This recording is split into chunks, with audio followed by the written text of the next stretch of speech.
Olá, boa noite, como vai? Vai bem? Está no ar pela TV Pantanal, canal 22, programa Opinião. TV Pantanal, canal 22, uma emissora do Grupo Gazeta de Comunicação. Programa Opinião neste 28 de abril de 2023. Aqui é aniversário do programa Opinião, hoje também, né? Hoje estamos completando 3 anos e um dia. 3 anos e um dia. Opinião está no ar, viu? Ao vivo, segunda a sexta. Eu falo isso com muito orgulho porque não é fácil, né, nego? Olha só, 3 anos e um dia. Aqui ao vivo, todo dia tem uma entrevista interessante para você, né? Fechar bem a sua noite, fechar bem o seu dia, levando a informação diretamente da fonte, porque a fonte, quem é a fonte? A fonte é quem está conosco aqui, não é? Um entrevistado, seja ele um político, um advogado, um representante de instituição, chefe do Ministério Público, por exemplo, como é o caso de hoje, não é? Enfim, e a gente faz com muito orgulho e é bom, muito bom olhar para trás e ver que a gente percorreu sabidamente, não é? De forma muito dedicada a esse caminho, e não foi fácil, com pandemia, com tantas restrições, e cá estamos nós, não é, inteiros, não é? E é importante isso, saudáveis. Então, Opinião está no ar. Hoje, como eu já te falei, não é, o chefe do Ministério Público do Estado de Mato Grosso, o Procurador-Geral de Justiça, está aqui a postos, mais uma vez, Dr. Deusdedit Cruz. Então, rapaz, eu fiquei perturbando esse rapaz até ele vir aqui. E aí, tem uma hora que o cara fala assim, não tem jeito, eu vou ter que ir lá, porque senão esse cara não vai me deixar em paz nunca, né? Não foi bem assim, evidente, né? Só estou brincando, mas satisfação em recebê-lo aqui. Eu cumprimentei você já? Ainda não. Então, tem que cumprimentar ele primeiro, desculpa, tá? Porque eu me empolgo aqui, às vezes eu esqueço. E quando eu esqueço dele, ele fica chateado. Fica revoltado, ele vai pro Dorileu e fala e tal, um monte de coisa. Boa noite, caríssimo Dorileu. Boa noite, caríssimo Norenberg. Boa noite, Paulo Coelho, um grande abraço, mas um grande abraço mesmo a todos os nossos telespectadores, a razão maior do nosso programa. Dito isso, fiz isso ao longo de 3 anos, não ia agora que eu ia deixar de fazer, né, Norenberg? De jeito nenhum. Meu parceiro, você não sabe ideia de quanto é bom trabalhar com o Norenberg Alves. Eu sempre o prestigiava, né, nos comentários dele, nos veículos pelos quais ele passou e está ainda, né? Aí, de repente, estou trabalhando com ele aqui, ele está brilhantando o nosso programa Opinião aqui. Eu aprendi, professor, né? A gente tem que aprender com o professor. E o Norenberg é uma figura que eu tenho o maior prazer, né, de ter tido conhecido e trabalhar junto aí. De vez em quando fica com raiva de mim aí e tal, sai falando mal de mim, mas eu gosto muito dele, né, Norenberg? É recíproca, verdadeira. Doutor Deusdedit, muito bom recebê-lo aqui. Obrigado por ter aceito o nosso convite mais uma vez, viu? E desculpa a perturbação aí, que eu fico ligando aí. Vem aqui e tal. Muito bom recebê-lo aqui. Boa noite. Boa noite, Paulo Coelho. Boa noite, professor Norenberg. A honra é totalmente nossa estar aqui com vocês, sobretudo em um momento tão especial em que o programa Opinião completa 3 anos, né, ao ar, com essas entrevistas sempre de qualidade, né? A gente assiste, acompanha o programa de vocês ao longo desses 3 anos e é uma honra realmente estar aqui com vocês, dentro das nossas possibilidades, poder falar de assuntos relacionados ao Ministério Público e daquilo que eventualmente a gente possa esclarecer para a sociedade. Satisfação é toda nossa. E continue, o programa está sempre a postos. Tudo que for relevante do nosso Ministério Público, a gente está aqui a postos para bem informar. Eu quero começar falando da polêmica do IPTU. O IPTU, algo que aflige, né, estamos falando do município de Cuiabá, aflige, não é, muitos cuiabanos que precisam de organizar suas dívidas, suas despesas e tudo mais.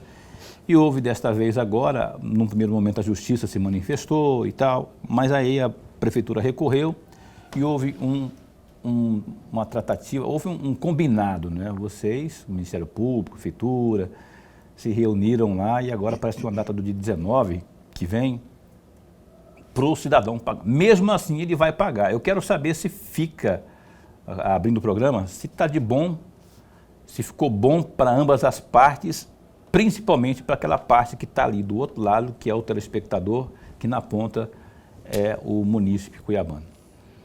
Essa é uma ação, ela teve certo caráter inédito. Tudo que é novo gera uma falta de compreensão no início, né? O que o Ministério Público procurou combater com essa ação direta de inconstitucionalidade foi a correção da planta genérica imobiliária, que é necessária, que deve ser feito. A gente não questiona os estudos, nem mesmo os valores. O problema é que o impacto disso para o contribuinte, para o cidadão, foi muito grande na medida em que mais de 10 anos de defasagem dessa planta foram corrigidos de uma vez só.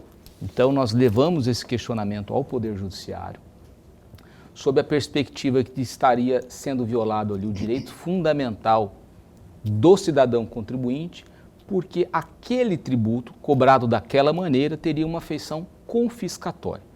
Por unanimidade, o egrégio Tribunal de Justiça, através do seu órgão especial, entendeu que o Ministério Público tinha razão e assim julgando precedente essa ação.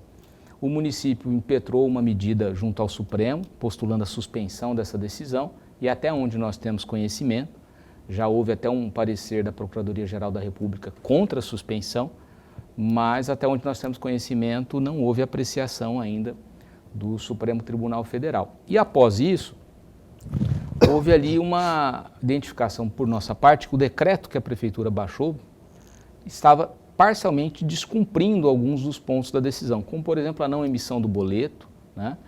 E também o fato de ter sido muito em cima da hora, não deu o prazo adequado. Nós ingressamos com uma nova medida, nesse caso uma reclamação constitucional, e o município, através do prefeito Emanuel Pinheiro, nos procurou para discutirmos um acordo e creio que chegamos dentro do que preserva o interesse do cidadão contribuinte e também na necessidade do município de fazer a arrecadação para prestar serviços públicos a um bom termo. Foi feito um novo acordo, estipulando a data do dia 19 de maio. 19 de maio para o pagamento da primeira parcela ou da cota única com desconto. Mas exatamente. E o carnê? Ficou definido que ele vai emitir o carnê? O que ficou definido ali? E homologado pela desembargadora Serli Marcondes, que entendeu as razões que foram pactuadas com o município. Para a emissão desses boletos, Paulo e professor Lorenberg, o município gastaria dinheiro do contribuinte da ordem de 4,5 milhões de reais, entre expedição, correio, e não só isso, além desses 4,5 milhões que estão sendo economizados com esse acordo, também a gente estaria prorrogando por aproximadamente 90 dias o início do recebimento desses recursos com a emissão. Então nós entendemos o ponto de vista do município ali, que concordou com prorrogar a data de vencimento com a cota única, mas abrimos mão de pedir a emissão do boleto físico. Isso não quer dizer que aquele cidadão que tenha dificuldade com esse meio ou que não tenha o acesso, ele pode procurar os postos da prefeitura e vai ter impresso esse carnê ali. Procurador, antes de mais nada, registrar nossa alegria, mas é alegria mesmo de tê-lo mais uma vez aqui. Nós ganhamos e ganhamos muito. Eu vou sair um pouquinho fora do tema, não significa que o tema não seja importante, é importantíssimo. Importantíssimo para o amigo telespectador. Sim. Até para ele saber e conhecer um pouco mais a respeito. Mas existe uma outra coisa que eu gostaria muito de ouvi-lo a respeito. No primeiro momento da sua apresentação, o senhor chegou a dizer que estaria aqui dentro das possibilidades. Por falar em possibilidade, o amigo telespectador, eu já ouvi muitas e muitas vezes nas ruas, mas o Ministério Público não fala, o Ministério Público não diz a respeito daquelas coisas que estão acontecendo. O Ministério Público é sempre calado, não fala. E aí, a minha primeira pergunta, o Ministério Público resolveu falar agora ou ele continua discreto? Ele continua discreto. A segunda questão, procurador, muitas pessoas também comentam que o Procurador-Geral do Estado, da Justiça, melhor dizendo, desculpe, da Justiça, ele é muito atarefado. Mas o que faz o Procurador-Geral da Justiça? Até para que ajude, porque a maioria do nosso amigo telespectador, procurador, não é familiarizado com o cotidiano do Ministério Público. não é familiarizado com as questões jurídicas, ele não é familiarizado. Então, eu estou chamando a atenção do senhor nesses dois particulares pontos, até para ajudar o amigo telespectador. Você quer saber as atribuições do procurador, da figura do Procurador-Geral de Justiça? Do Procurador-Geral de Justiça e a primeira, que é a questão do silêncio. Sim. São perguntas muito importantes para nós, professor Lorenberg, nos permitem falar realmente um pouco sobre o Ministério Público, né? Evidentemente que em relação à primeira pergunta eu vou falar a minha visão, não necessariamente ela representa ou deve representar a posição dos outros 257 membros do Ministério Público do Estado do Mato Grosso. Então, na minha visão, o Ministério Público tem que atuar com discrição, sim, mas tem que ouvir. Ouvir mais do que falar. É por isso, inclusive, que no nosso planejamento estratégico nós lançamos agora uma fase dele que é justamente ouvir a população, através da resposta a questionários, para que a população diga onde é que a população quer que o Ministério Público possa atuar. Nós, durante muitos anos, fizemos a elaboração do nosso planejamento estratégico intramuros, sem ouvir a população como ela deve ser ouvida. Quando, na verdade, a necessidade da população de Cuiabá é uma, a de Várzea Grande é outra, a de Rondonópolis é outra, e assim por diante. Então, nós estamos tentando inovar, e a inovação, ela faz com que a gente busque novos caminhos, né? Então, respondendo a sua primeira pergunta, creio que o Ministério Público tem que tomar cuidado e silenciar sobre determinados assuntos, falar sobre aqueles que lhe competem, sempre respeitando a competência de cada um dos órgãos, a independência entre os poderes, né? E sabendo o seu lugar na ordem constitucional. Mas mais importante do que falar é ouvir, e é isso que nós vamos procurar fazer na nossa gestão. Em relação à sua segunda pergunta, o Procurador-Geral ele tem basicamente duas atribuições. A primeira é a de gestor da instituição do Ministério Público. Realizar os concursos, ordenar as despesas, nomear os servidores. Então, toda aquela funcionalidade administrativa que nós, quando estamos numa promotoria de justiça, somos muito alheios a isso, é uma realidade do Procurador-Geral. A gente acaba sendo equiparado a um administrador público de uma instituição que está presente hoje nos 141 municípios do nosso estado. Então essa é uma figura de administrador público também. Inclusive temos as nossas contas fiscalizadas pelo Tribunal de Contas do Estado. Na seara administrativa cabe ao Conselho Nacional do Ministério Público verificar e fiscalizar a nossa conduta enquanto gestor público. E também temos uma gama de atribuições enquanto membro do Ministério Público que chamamos de área fim. E o Procurador-Geral de Justiça, por exemplo, é quem tem a legitimidade para propor as ações diretas de inconstitucionalidade perante o Tribunal de Justiça. No âmbito do Ministério Público, que é um legitimado universal, que nós falamos para a DI, quem faz isso é o Procurador-Geral de Justiça. Então nós recebemos representações, quer da população, de setores da sociedade civil e aquelas também que nós atuamos de ofício, como aconteceu, por exemplo, na situação do IPTU. Temos também a análise das notícias de crime relacionadas a pessoas que, em razão da função que ocupam, possuem a prerrogativa por foro perante o Tribunal de Justiça. Então, se um prefeito, por exemplo, precisa ser investigado criminalmente, se um membro do Ministério Público, se um magistrado, se um deputado, é uma responsabilidade do Procurador-Geral. E, naturalmente, de todas essas responsabilidades, como também a de interpor recurso aos tribunais superiores, de estruturarmos os nossos centros de apoio para que as promotorias possam ter uma condição de melhor atuação, nós não conseguimos fazer isso sozinhos. Fazemos com o auxílio, com o concurso de uma equipe muito competente, de colegas membros e servidores que nos ajudam diariamente nessa tarefa para que a gente sempre consiga fazer o nosso melhor. Acerca do senhor acabou de falar aí, como que está a situação dos concursos no âmbito do Ministério Público? Tem aí tem datas, como é que está a demanda, enfim, hoje o quadro é suficiente, não é? Como é que está essa programação aí, já que o senhor assumiu recentemente? Atualmente nós somos 258 membros e entre servidores, eu tenho os dados aqui, nós somos, entre servidores e membros, aproximadamente 1.400 pessoas na instituição, para todo o estado. Concurso de membros, nós temos um que está válido ainda. Hoje mesmo está saindo uma nomeação de mais 10 novos promotores para serem empossados agora no início do mês de junho. Então, o quadro de membros, ele ainda não vai ficar completo, mas vai ficar dentro daquilo que a gente pode fazer nesse momento. Esses 10 vão ser para o interior?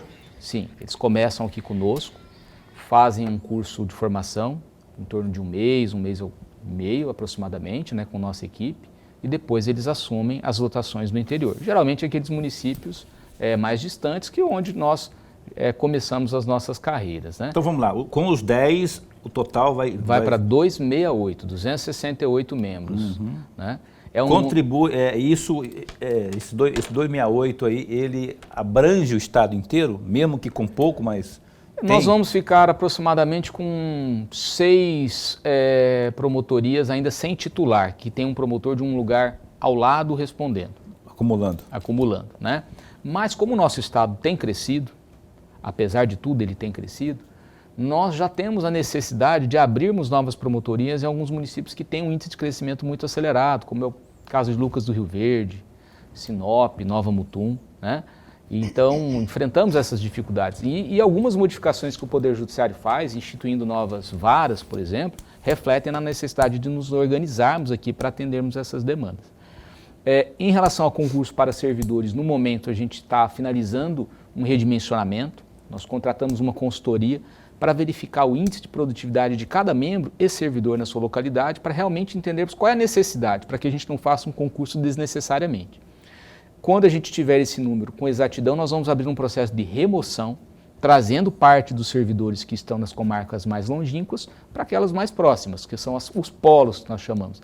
E aí sim faremos um concurso para prover as nossas necessidades, também em relação ao servidor, se houver um indicativo dessa real necessidade. Sem data então ainda, né? Para o concurso para servidor não tem data, e o de promotores a gente está com concurso ativo ainda.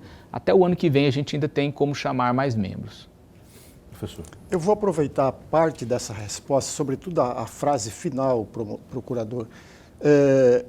Eu já ouvi em muitos momentos, inclusive aqui no nosso programa, juízes dizendo que aquele estímulo para se tornar juiz não é mais o mesmo tamanho. Diminuiu bastante. Nós já ouvimos, o Paulo ouviu junto comigo aqui, gente ligada ao judiciário, que nos últimos 3 anos, 2 ou 3 anos, cerca de 10 juízes abandonaram a carreira e ingressaram em outra carreira, ainda que por meio de concurso público. E aí vem a minha pergunta ao Procurador-Geral de Justiça. Ser um membro do Ministério Público ainda é sedutora? Ainda estimula? Não está vivendo o mesmo momento, respeitando as devidas proporções, evidentemente, o mesmo momento vivido pelo Judiciário? Ainda é sedutora, se é que o senhor me entende? Nesse aspecto também. É claro que o atendimento das nossas necessidades materiais, com um salário que custeia as nossas aspirações, os nossos desejos, né, materiais, isso é importante, né? E nós prezamos para que essas carreiras tenham essa valorização. E, de fato, sob esse aspecto, nos últimos anos, tem ocorrido uma desvalorização. Por quê? Primeiro, porque toda vez que existe uma crise e que se fala de majorar o salário do servidor público ou de corrigir o teto do funcionalismo, né, como o Ministério Público e a Magistratura possuem salários que estão muito aproximados do teto do remuneratório, todas as vezes que vai se falar de recompor esse teto, gera um questionamento, um estresse com a opinião pública.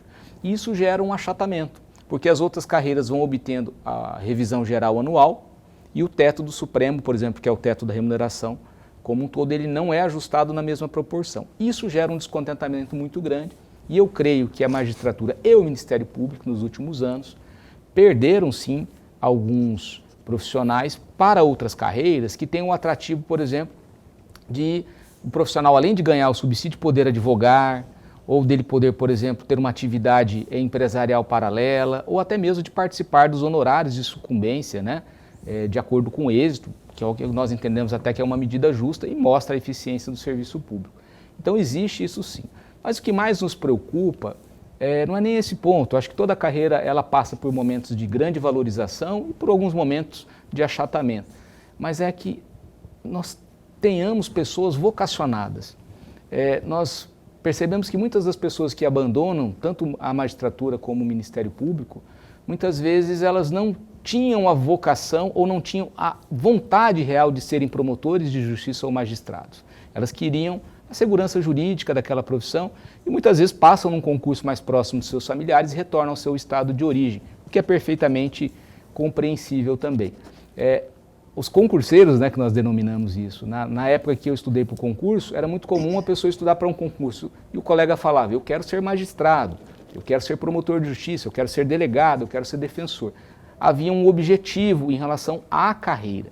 Hoje a gente tem visto menos isso, as pessoas querem fazer concurso. Eu acho que isso atrapalha bastante, porque o Ministério Público é uma carreira, ainda hoje sim, Paulo Coelho, entendo que, não diria sedutora, mas que é suficiente para a gente viver bem do que se ganha ali, mas o mais importante não é a remuneração, é que esse profissional ele entenda o sentido do que ele está fazendo ali. Que nós temos e devemos ter um comprometimento muito grande.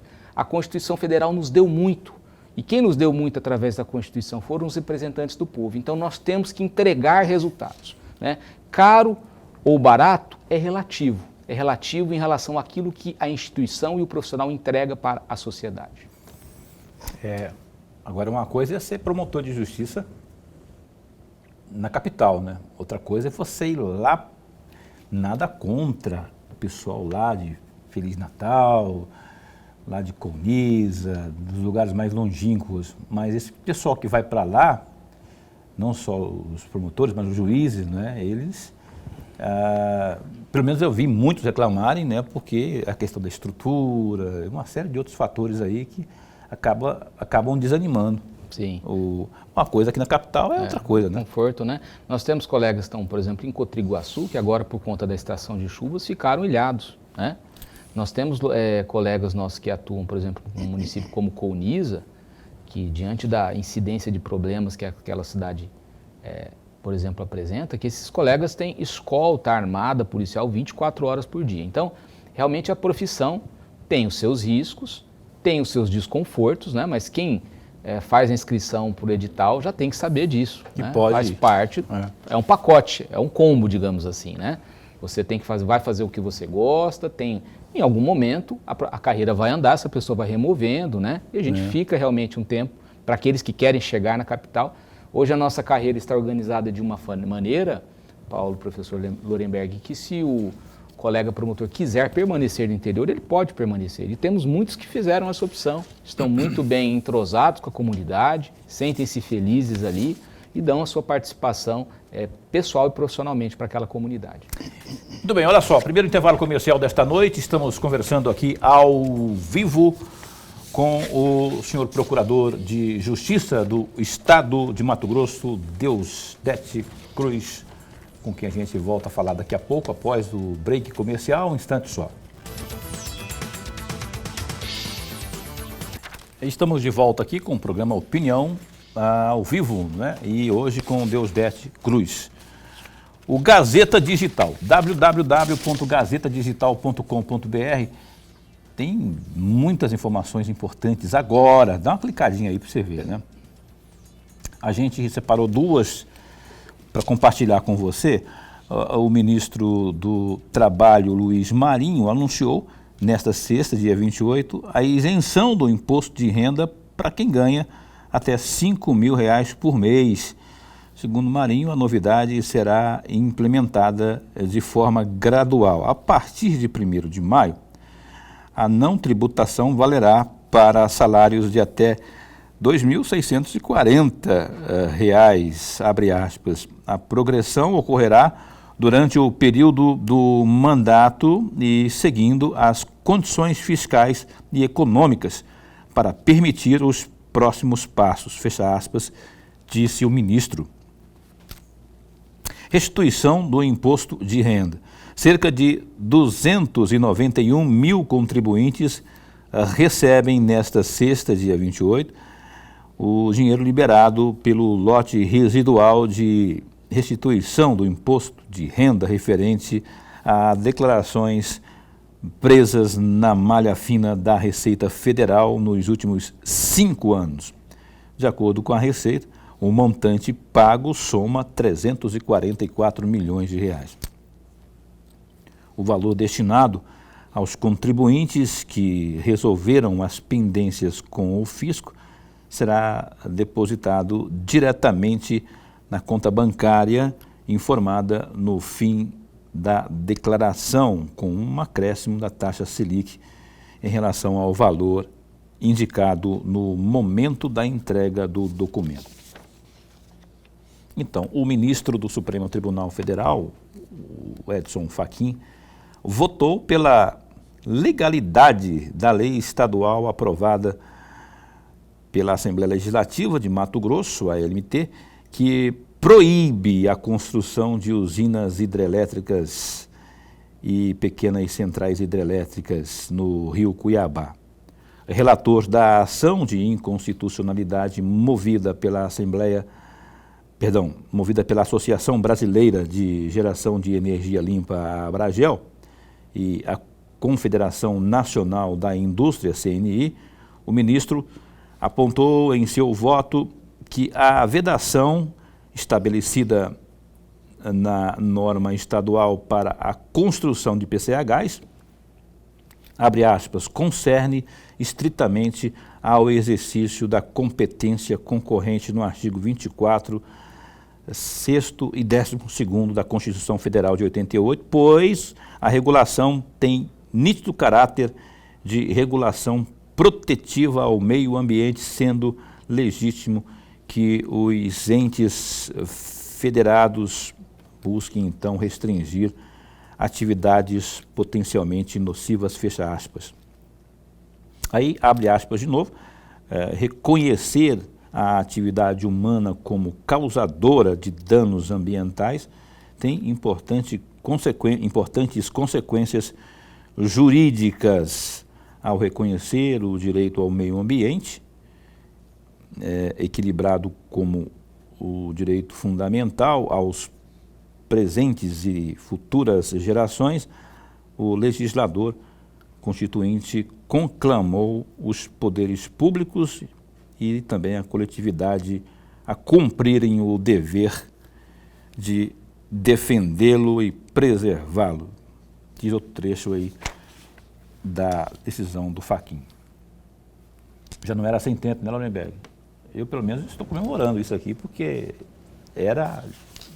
trazia uma angústia possível, né, manutenção daquela ideia de poderem, que nem diz a música do Sai Guarabira, o homem chega, já destrói a natureza, tira a gente, põe em represa, diz que tudo vai mudar.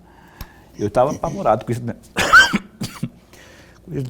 com esse negócio da possibilidade aí da PCH vir a ser realidade, continuar sendo realidade aí, já que alguns defendem isso. Paulo e amigo telespectador, havia, antes dessa decisão, claro, havia uma crença de que a questão das hidrelétricas em qualquer rio seria no âmbito federal. Muitas pessoas já disseram isso, muitas pessoas advogaram isso. Por outro lado, e aí é bom a gente prestar muita atenção na leitura que o ministro do Supremo Tribunal Federal, Fachin, trouxe, e é uma leitura muito clara e muito evidente. Qual é a leitura? É um dever de qualquer um dos três entes do país. É um dever do município cuidar e zelar pelo meio ambiente. É um dever e um direito do Estado também fazê-lo e também a federação. Isso significa dizer que o Fachin foi precioso, foi cirúrgico na sua decisão.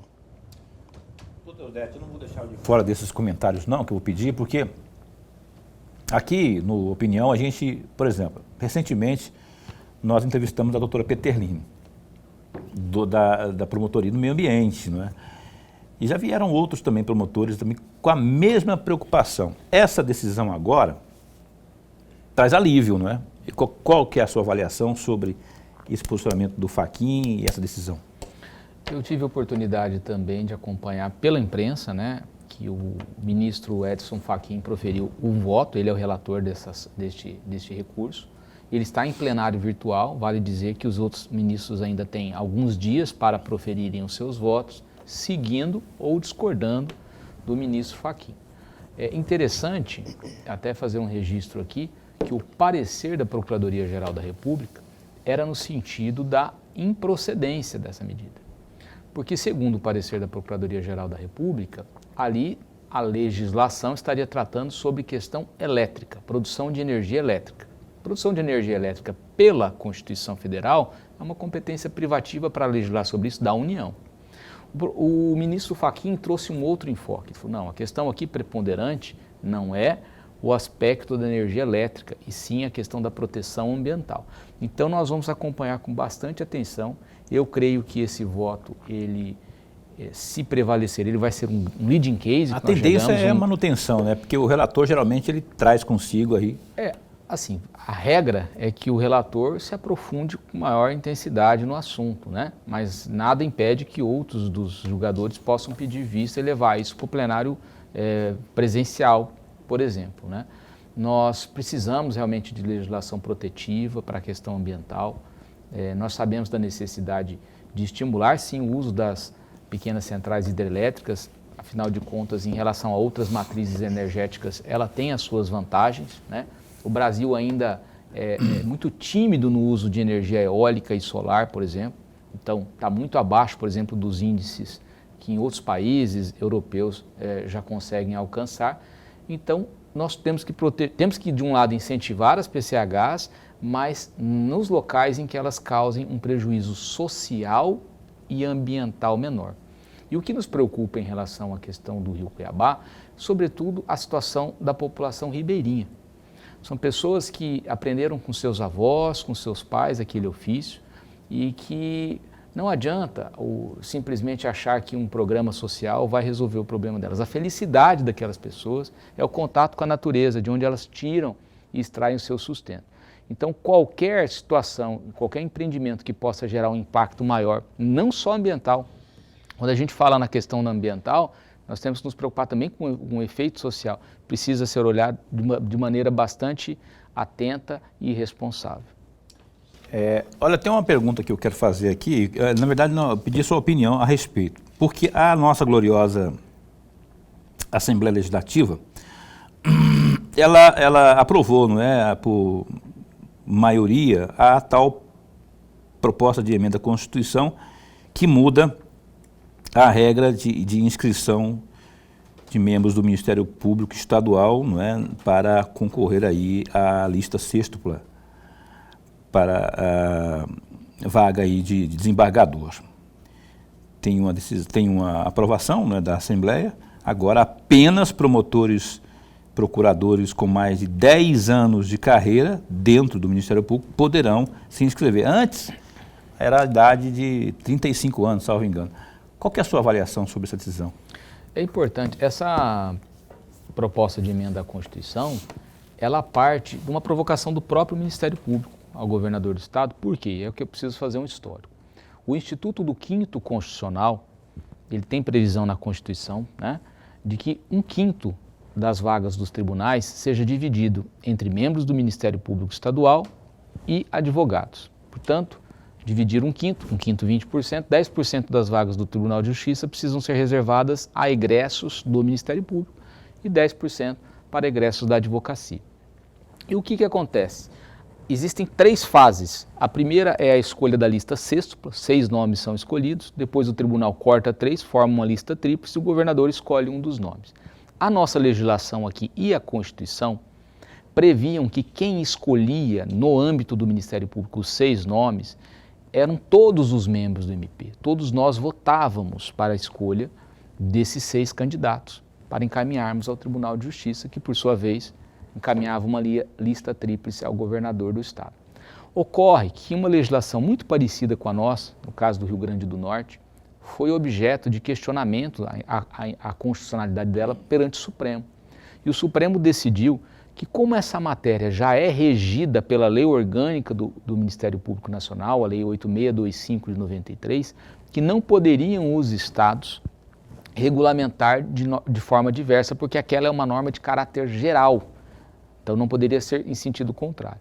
Então, para que não pare nenhuma insegurança jurídica, até porque já se anunciou perante o Tribunal de Justiça que em breve devem ser ofertadas algumas vagas, o então Procurador-Geral, na época, o Dr. José Antônio, ele encaminhou uma sugestão ao governador do Estado para que mudasse o texto da emenda da Constituição e também apresentou um projeto de lei para alterar a nossa lei orgânica, de modo que a escolha desta lista com 6 nomes não vai se dar mais por todos os membros do Ministério Público, mas pelo nosso Conselho Superior, que é formado por 11 membros, sendo 9 procuradores e 2 natos, que um é o Procurador-Geral e o outro é o Corregedor. Então, esses 11 que vão escolher os 6 nomes para encaminhar ao Tribunal de Justiça.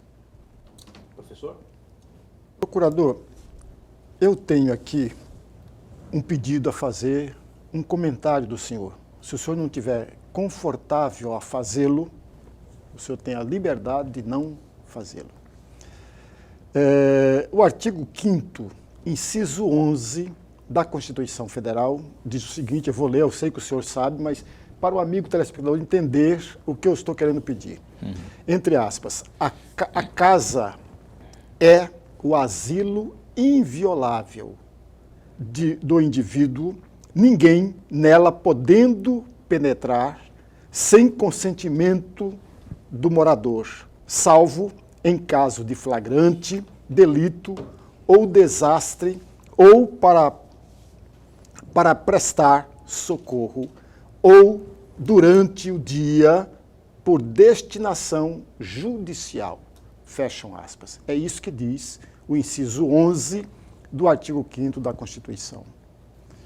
Porém, recentemente, um vídeo mostrou com toda a clareza que um delegado, fora do horário previsto na Constituição, à noite, arrombou a porta, invadiu a residência e ameaçou tanto o esposo quanto a esposa e tinha um filho lá, um garoto. Sem mandato nenhum, ainda que tivesse, o horário não era propício. Aí eu pergunto ao senhor procurador, se o senhor não tiver à vontade, o senhor pode declinar, tem a liberdade de fazê-lo. O senhor não acha que deveria haver uma leitura mais adequada por parte da polícia judiciária a respeito desse caso, para que o conjunto da população tivesse a clareza, de fato, do que ocorreu? Professor Lorenberg, eu me sinto à vontade para comentar, até porque o nome do programa é Opinião, né? E eu acho que a gente tem aqui essa liberdade. Mas eu preciso ter a cautela de falar como quem fala sem estar com o processo na mão. Não é um processo da nossa atribuição, da nossa competência, então eu falo de acordo com o conhecimento que tenho como cidadão comum, vendo o que vi pela imprensa. As imagens são fortes, elas realmente nos chocaram, como a todo cidadão. Eu sei que a Polícia Judiciária Civil adotou providências administrativas imediatas, como o afastamento, né, e aquelas outras providências, e que certamente esta investigação, que dá causa a uma investigação criminal, está sendo acompanhada por um promotor de justiça, né? Agora, nós não toleramos e não podemos tolerar esse tipo de situação. Qualquer violação à Constituição Federal precisa ser coibida. Lógico que dentro do devido processo legal, lógico que dentro da gradação adequada, né? Mas a proteção, a inviolabilidade do domicílio é sagrada para todo cidadão. E talvez seja um dos direitos fundamentais mais clássicos que nós temos para a civilização. Então, naturalmente, eu tenho certeza que isso está sendo devidamente apurado, quer no âmbito da Polícia Judiciária Civil, que tem à frente uma diretora-geral muito responsável, ciosa da necessidade de dar uma resposta à altura para esse fato, né? E com certeza no aspecto criminal, isso também está sendo acompanhado por um promotor de justiça. Então, quer este fato, quer qualquer outro, né? Nós repudiamos e precisa sim de uma resposta adequada dentro da legalidade. Ok, vamos para mais um break comercial. O programa Opinião volta num instante só.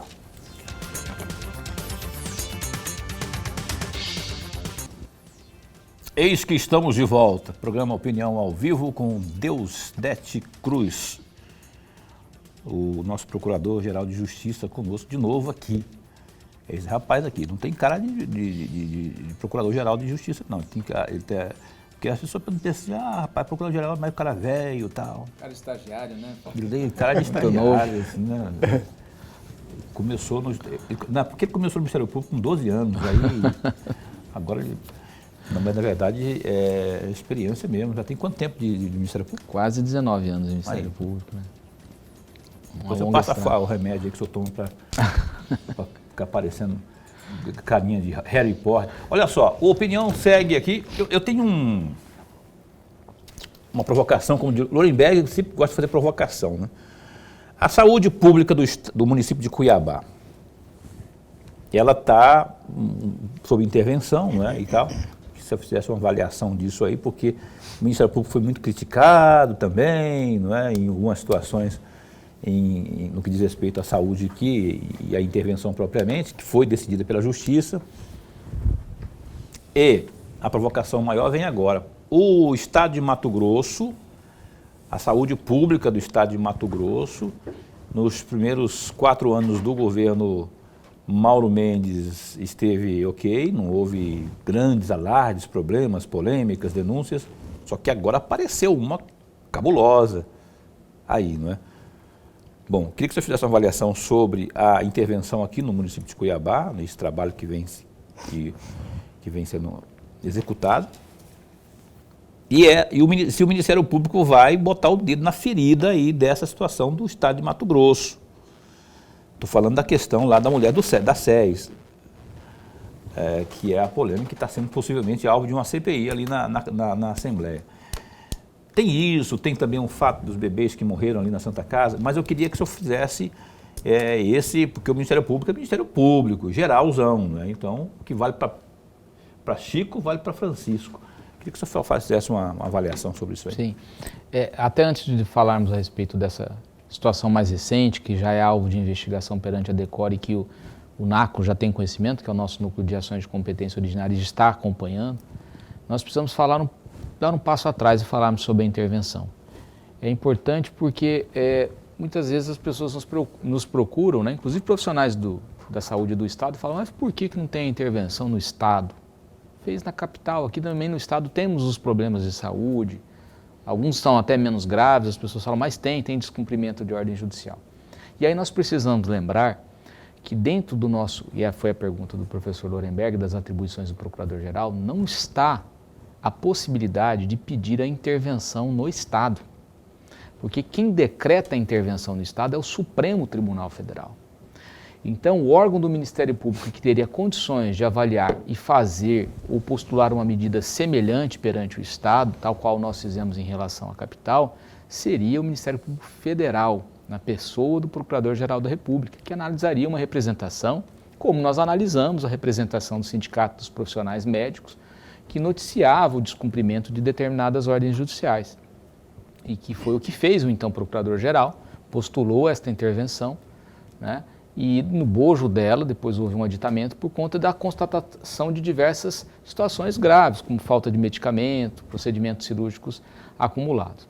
Então a gente precisa fazer esse registro, né? E já tive a oportunidade de fazer esse registro, inclusive, para profissionais da própria saúde do município, da capital, que nos cobram isso e cobram e devem cobrar.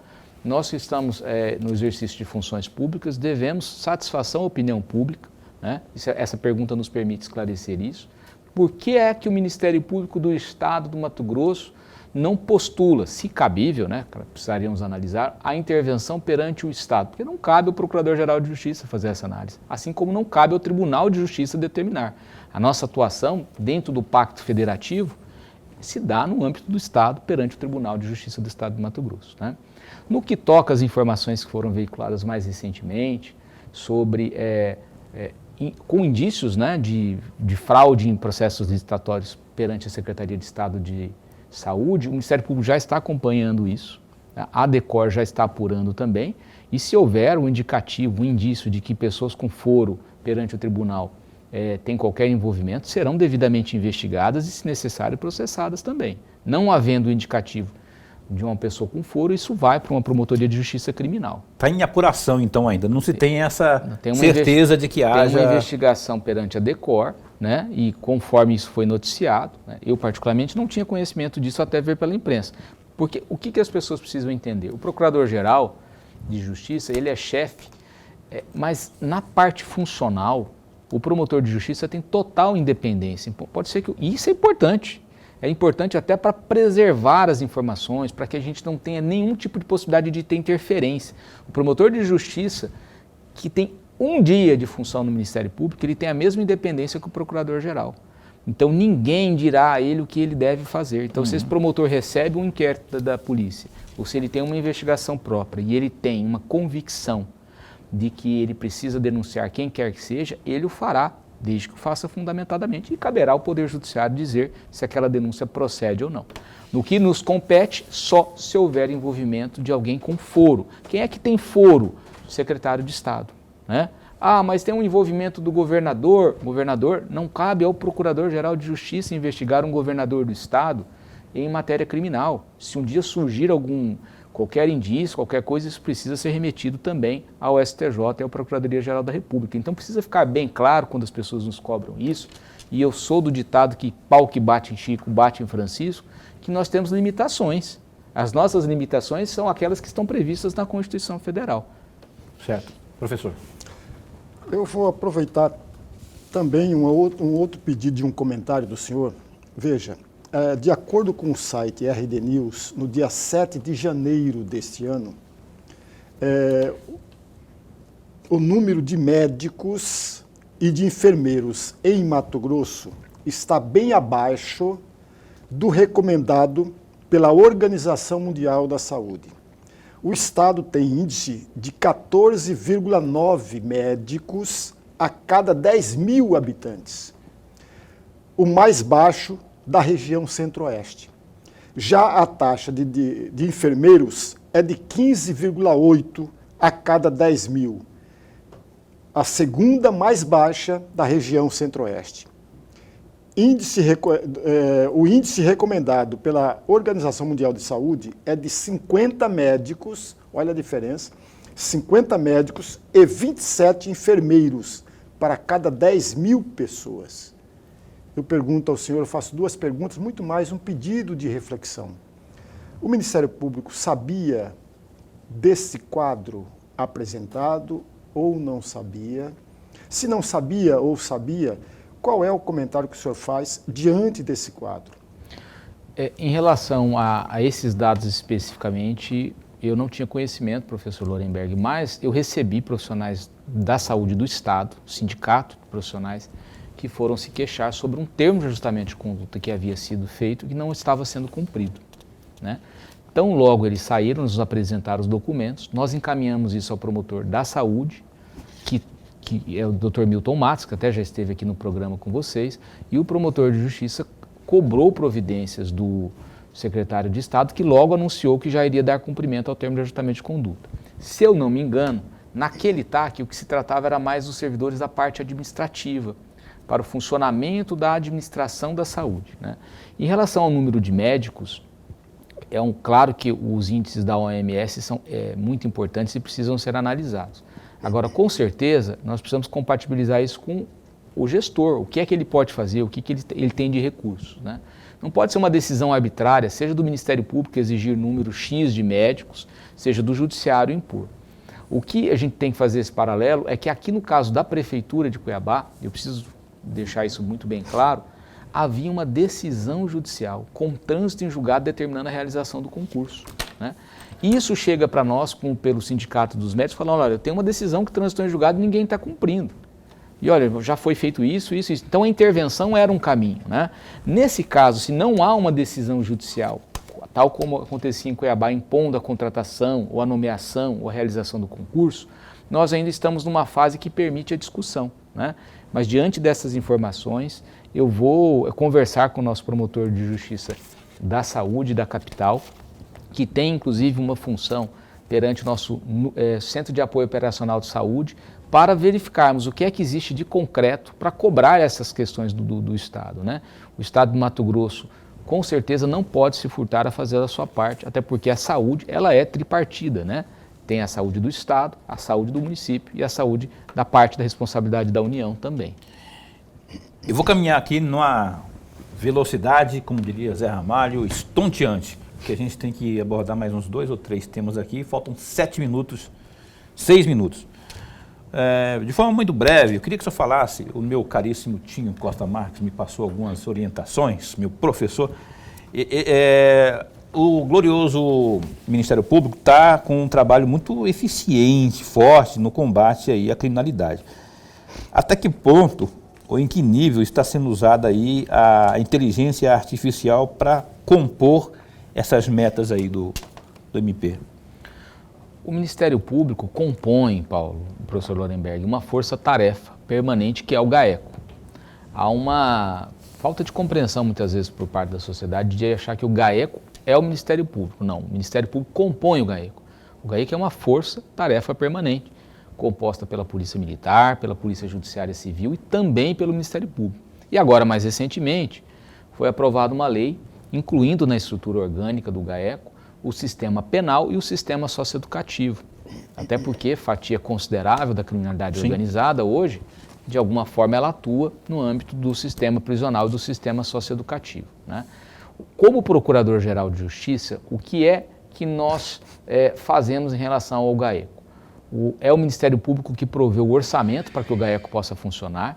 Então, nós demos carta branca ao nosso setor de planejamento para atender todas as necessidades de investimento em tecnologia, em equipamentos, o que há de mais moderno, e indicamos os nomes das pessoas que vão atuar ali. Temos hoje lá profissionais tanto do Ministério Público, da Polícia Militar, Polícia Judiciária Civil, do mais alto gabarito, para realizarem investigações nessa seara do crime organizado, né? E sim, existem equipamentos hoje que fazem uso de inteligência artificial, troca de muita informação. Afinal de contas, a gente vive na era dos dados, né? Então, sobretudo quando se apreende um equipamento como um celular, a gente consegue informações preciosas para combater a criminalidade e também a criminalidade organizada. E que o senhor falasse também sobre esse enfrentamento à insegurança alimentar. Algo gravíssimo, não é? Porque está de Mato Grosso, com a riqueza que tem, se falar de insegurança alimentar. Mas o Ministério Público tem um trabalho muito efetivo. Nós temos o projeto CIBOS, né? Ele foi instituído ainda na gestão anterior, é um projeto que foca bastante nessa questão da insegurança alimentar.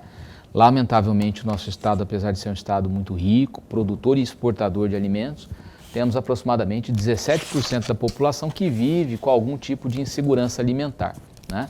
Então, é preciso aí que esse projeto avance. Nós já temos o projeto em aproximadamente 10 municípios, são promotores que estão executando esse projeto em parceria com o município, com o estado também.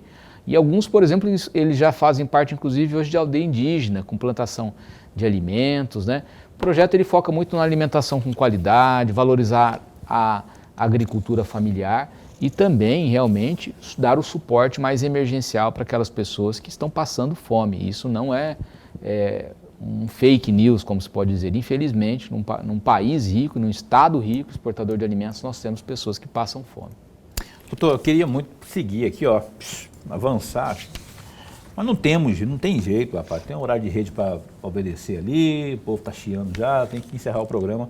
Mas eu quero agradecer de verdade, imensamente, mais uma vez, a sua presença aqui. É uma honra recebê-lo sempre aqui, pelo contexto das informações, né? A gente tem informação diretamente da fonte. Obrigado, de verdade. O programa Opinião continua a postos para bem informar. Obrigado, Paulo Coelho, professor Lorenberg. A honra, como eu disse, é minha, sobretudo pelo momento especial de 3 anos de programa. Mais uma vez, quero parabenizar a vocês, a toda a equipe, né? Pelo programa sério que vocês fazem aqui, com informação de qualidade e que venham muitos e muitos anos ainda para ser comemorados, que vocês tenham muita saúde e que possam levar essa informação de qualidade para a população mato-grossense. Amém, amém.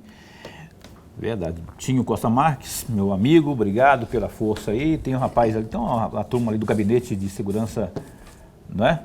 Você sabe o nome, não? Tenente Coronel Leonardo, Sargento Mauro, nossa equipe aí. Turma aí, Mauro e o Leonardo, obrigado aí pela força de vocês também. Força para ele, né? Vocês vieram proteger ele. Um abraço para vocês aí.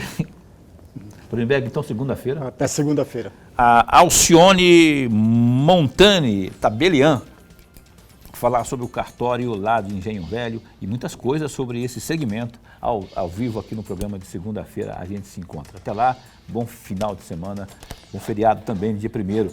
Fica bem, fica com Deus também.